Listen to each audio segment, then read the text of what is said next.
Hey guys, Cody B coming to you from our front porch here at the Perryville Church of Christ. I'm doing my daily devotion a little bit different today. What I'm going to do is, here's what we're going to do is, I'm going to take you through the building. We've made some changes to the building for the social distancing guidelines that the governor and the Arkansas Department of Health have come out with, and we're going to show you some of those just so nobody's surprised on Sunday morning, or I'm going to tie it in with my devotional as well. So here we go. Front door. Here are the signs we had to make for the front door of the building. They're also on the fellowship hall entrance.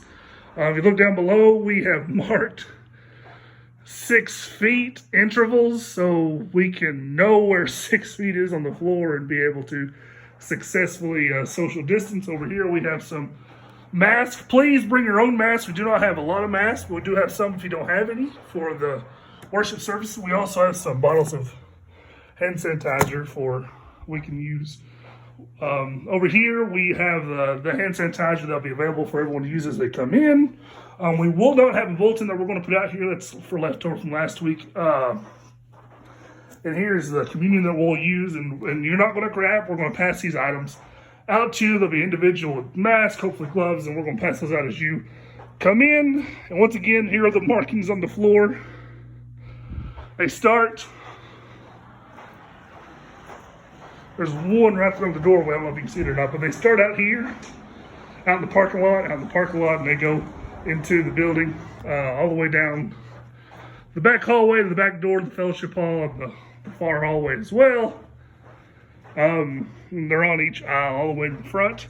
We haven't completely finished yet roping off the pews, but we'll get there. But we're going to rope off every other pew because we're not allowed to use every other pew.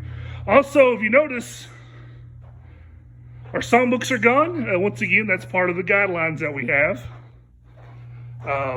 Something else we don't have to clean and scrub and touch and place back and touch and place back. We'll be using our projector that we have.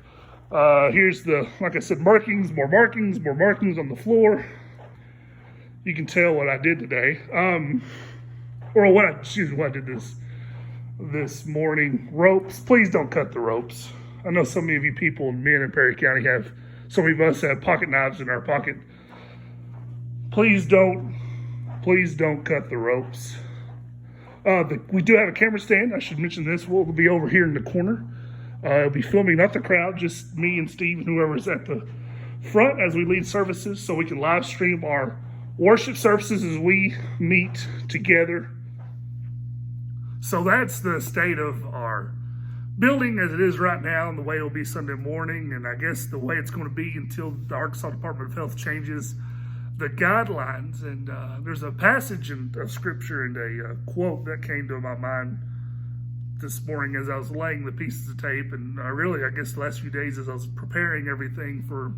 we were preparing everything for Sunday morning so that we can all worship together safely. And the verse we're going to look at comes from Philippians 2. I'm going to read verses 14 through 17. Philippians 2, 14 through 17.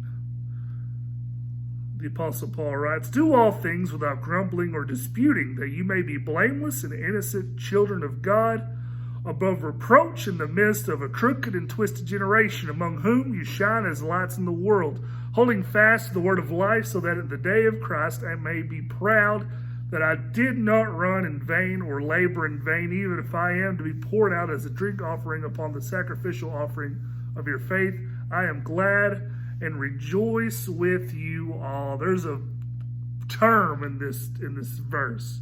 And there's a lot of terms that you can look at, and they mean a lot of things when you break down, especially verses 14 and 15. But there's a term in verse 15 I don't think I've ever preached a full sermon on, although you easily could. It's the term above reproach. What does that mean? What does it mean to be above reproach? Well, it just simply means to put yourself in a situation that no one can righteously criticize you. Now, people will criticize you in an unrighteous manner. They may criticize you because you are a Christian, or they may criticize you because you did the right thing. But put yourself in a situation where no one can righteously criticize you. as I was placing all these pieces of tape on the floor, on the porch, and the park, some of them are in the parking lot, and down every single aisle and hallway and in the foyer, there's a question that kept coming into my mind. And I kept thinking to myself, and so many of you have thought this throughout this pandemic, is this necessary? Are all these pieces of tape absolutely necessary? Is changing some of these things this way, is it necessary? Yeah, some things are necessary, but are all of them? And I had to remind myself, Paul says here, do things without grumbling and complaining, and do things in a way that we will be above righteous criticism. Do things in a way that we can be above reproach. I don't know if it's necessary. I'm not a doctor. I'm not a politician. I don't want to be those two things right now in this world that we live in currently during this pandemic. I'm not a nurse. I'm not in any medical field. I'm just a preacher. All right? But these are what the guidelines are.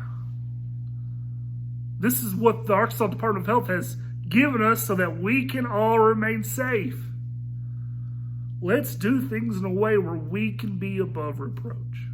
May God bless, and I hope you have a wonderful day.